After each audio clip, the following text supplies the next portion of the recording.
안녕하세요, 뿌띠. 재활쌤, 잘쌤 박대건입니다. 재활학과 하면은 뭐가 생각나세요? 재활학과는 언제 가야 될까요? 교통사고 났을 때? 장애 진단 받을 때? 뇌졸중? 오늘은 재활학과에서 무슨 일을 하는지를 말씀드려 보기 전에 재활학과가 처음에 어떻게 생겨났는지를 한번 이야기를 드려보도록 하겠습니다. 재활학의 아버지라고 불리는 분이 있는데요. 하워드 러스크라는 분입니다. 러스크 병원이라고 분당이나 용인 이런 데 있는데 1901년도에 태어난 미국 사람입니다. 1925년에 의대를 졸업하고 내과 의사로 트레이닝을 합니다. 내과 의사였어요. 그런데 2차 세계대전이 터지면서 공군으로 자원을 해서 군의관으로 들어가서 일을 하게 됩니다. 하루는 이제 병원에서 너무 위생 상태가 안 좋고 이렇게 하다 보니까 청소를 싹 한번 한 거죠. 벽에 있는 거미줄 같은 것들도 치우고 이렇게 했는데 어떤 병사가 이렇게 말을 하는 겁니다. 저 거미가 거미줄 치는 거 쳐다보는 게 유일한 낙이었는데 그걸 치웠네.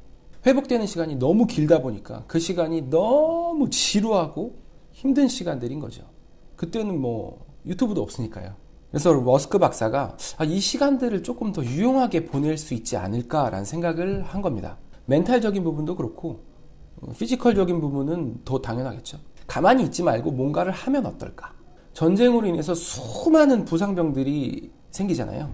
근데 이 사람들이 치료를 다 받고 병원에서 퇴원을 했는데도 일상을 살아가기가 너무 힘든 거죠. 팔, 다리가 다쳐서 수술을 받았습니다. 성공적으로 수술을 받고 퇴원을 했는데 팔을 못 쓰거나 다리를 못 쓰게 되는 경우들이 너무 많더라는 겁니다. 러스크 박사는 치료를 다 받고 나서 회복기에 어떻게 관리를 하느냐에 따라서 삶의 질이 너무 달라지겠구나 이렇게 생각을 한 겁니다. 미국에서 처음으로 재활의학과를 개설을 합니다. 그때부터 재활의학이라는 학문이 정식으로 스타트를 하게 돼요. 병에 걸리지 않게 예방하는 예방의학, 병에 걸리면 치료를 하는 치료의학, 치료 후에 삶의 질 향상을 목적으로 하는 재활의학, 이렇게 1, 2, 3 해서 재활의학을 제3의 의학이라고 이야기를 하게 됩니다. 자, 그래서 재활의학과에서는 무슨 일을 하는가? 사고로 다리가 부러졌어요. 수술을 받았겠죠? 수술이 끝나고 난 다음부터는 회복기예요. 아프지 않게 통증을 조절하는 약도 먹어야 되고요. 회복이 빠르도록 영양 있는 식사, 질 좋은 수면, 물리치료, 재활운동, 필요하면 보조기를 사용하기도 하고요. 목발 짚는 연습, 뼈가 어느 정도 붙으면 체중을 싣는 연습, 밸런스를 맞추는 운동, 다치기 전에 일상으로 돌아가고자 하는 이 모든 과정을 재활치료라고 부르는 겁니다. 더 말씀드려 볼게요. 요즘에는 거의 없지만 예전에는 절단, 손이나 발, 손가락이 없는 그런 분들이 많았습니다. 그런 경우에 이제 의수나 의족을 처방하고 제작을 해서 맞추게 되죠. 근데 이게 맞추고 끼우기만 한다고 되는 게 아니잖아요. 내 몸처럼 쓰려면은 연습을 많이 해야 됩니다. 이런 것들을 재활훈련을 통해서 할 수가 있죠. 운동선수만 재활훈련을 하는 게 아니라 우리도 다치고 나서 후유증 이런 것들이 남지 않게 하기 위해서 하는 것들이 바로 재활훈련이라는 거죠. 뇌졸중, 뇌경색, 뇌출혈을 합해서 뇌졸중이라고 부르죠.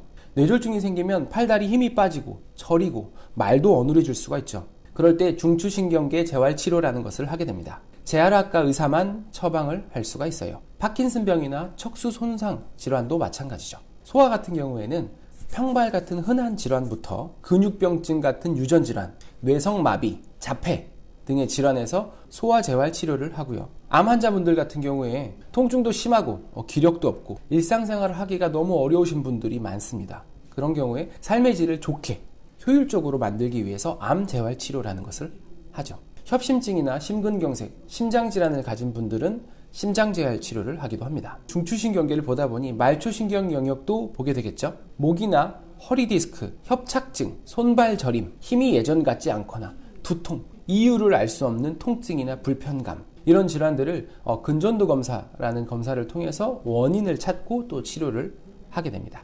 좀 복잡한가요? 대학병원에서는 이 모든 것을 다룹니다. 그런데 동네에 있는 재활학과 병원에서는 조금 다르겠죠? 대학병원 말고 동네에 있는 재활학과 병원은 그럼 언제 가면 될까요? 방금 말씀드린 것처럼 재활의 가장 중요한 목표가 삶의 질 향상이기 때문에요. 삶의 질이 떨어지는 경우에 오시면 됩니다. 네, 어디가 아프거나 불편하실 때 오셔서 진료를 받으시면 돼요. 이전 영상에서도 말씀드렸지만은 개인 병원의 영역에서는 정형외과, 신경외과, 마취통증의학과, 재활학과가 다 비슷한 영역의 질환군을 보게 됩니다. 치료도 약물, 주사, 물리치료, 도수치료 등 비슷비슷해요. 과보다도 어떤 능력 있는 의사 선생님을 만나는 것이 더 중요하다는 얘기입니다. 오늘 영상도 봐주셔서 감사하고요. 궁금하신 내용 댓글로 남겨주세요. 구독, 좋아요 부탁드립니다. 감사합니다.